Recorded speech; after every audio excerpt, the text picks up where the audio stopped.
جب انسان بار بار اپنے دل کو گناہوں کی طرف جانے سے روکتا ہے تو وہ بار بار اپنے دل کو توڑتا ہے اور وہ اسے غمزدہ کر دیتا ہے. تو اس چیز کو کیا کہتے ہیں؟ اس کو مجاہدہ کہتے ہیں. اللہ پاک نے اصل میں یہی مجاہدہ ہمارے اندر دیکھنا ہے کہ ہم بار بار اپنے نفس کا قتل کریں اور اسے غمگین کر لیں. نبی صلی اللہ علیہ وسلم نے کافروں کے ساتھ جہاد کو جہاد اصغر کہا ہے اور نفس کے ساتھ جہاد کو جہاد اکبر کہا ہے. اب جب انسان اتنا اپنے نفس کو روک کر رکھتا ہے، بار بار اپنے نفس کا قتل کرتا ہے، اس کا خون کرتا ہے، تو پھر اللہ پاک اسے گفٹ میں کیا دیتے ہیں؟ ایسا تو نہیں ہو سکتا کہ پھر اللہ پاک اسے اجر نہ دیں. اللہ پاک بہت سے انعامات ہیں جن سے پھر ایسے بندے کو نواز دیتے ہیں، جن میں سے اگر ہم پہلی چیز دیکھیں تو وہ کیا ہے؟ اللہ پاک ایسے انسان کو ایمان کی لذت نصیب کر دیتے ہیں، وہ اپنے دل میں اس کو محسوس کرتا ہے. تو یہ بہت بڑی چیز ہے، یہ بہت بڑی چیز ہے کہ اللہ پاک اسے انسان کو پھر اور کسی چیز میں لذت نہیں آتی، اسے سرور ہی نہیں ملتا کسی گناہ کے اندر کہ اس کو طلب ہی نہیں رہتی، تو اس کے اندر ایمان کی اتنی زیادہ حلاوت جو ہے وہ بھر دی جاتی ہے. اور اگر ہم دوسرے انعام کو دیکھیں تو وہ سب سے بڑا اللہ پاک کیا دیتے ہیں؟ اللہ کا قرب ایسے انسان کو نصیب ہو جاتا ہے. حدیث قدسی میں ہے کہ اللہ پاک فرماتے ہیں کہ میں ٹوٹے ہوئے دل کے بہت قریب تر ہوں. تو اس سے ہمیں پتہ چلا تو انسان بار بار اپنے دل کو روکتا ہے گناہوں سے تو بار بار اس کا دل جو ہے وہ اس سے ٹوٹتا ہے،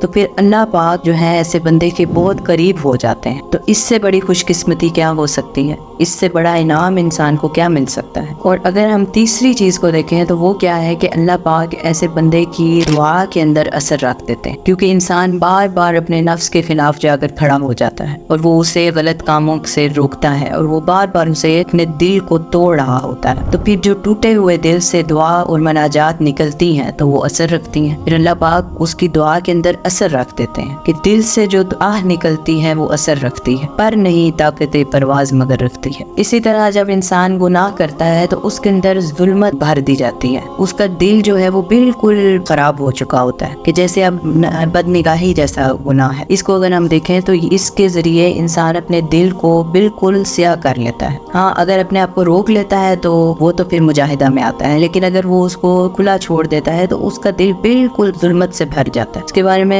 حضرت سیدنا عثمان رضی اللہ عنہ کی مجلس میں ایک شخص آیا جو بد نگاہی کر کے آیا تھا، تو اس کی آنکھوں سے ظلمت جھلک رہی تھی، تو انہوں نے اس چیز کو پہچان لیا. تو پھر انہوں نے ارشاد فرمایا کہ کیا حال ہے ایسے لوگوں کا جن کی آنکھوں سے زنا ٹپکتا ہے. یہی وجہ ہے کہ متقی لوگوں کی جو آنکھیں ہیں ان میں ایک عجیب سی چمک ہوتی ہے. اللہ پاک ایسے لوگوں کی آنکھوں میں چمک عطا کر دیتے ہیں اور ان کے چہرے پر ایک روشنی دے دیتے ہیں، ایک نور دے دیتے ہیں، اور وہ ان کا جو چہرہ ہوتا ہے وہ بالکل مطمئن نظر آ رہا ہوتا ہے. تو یہ بار بار مجاہدے کے بعد یہ چیزیں ملتی ہیں، ایسے نہیں یہ سب کچھ حاصل ہو جاتا. اللہ پاک ہم سب کو اپنے نفس کی نگرانی کرنے اور اس کے شر سے محفوظ رہنے کی توفیق عطا فرمائے.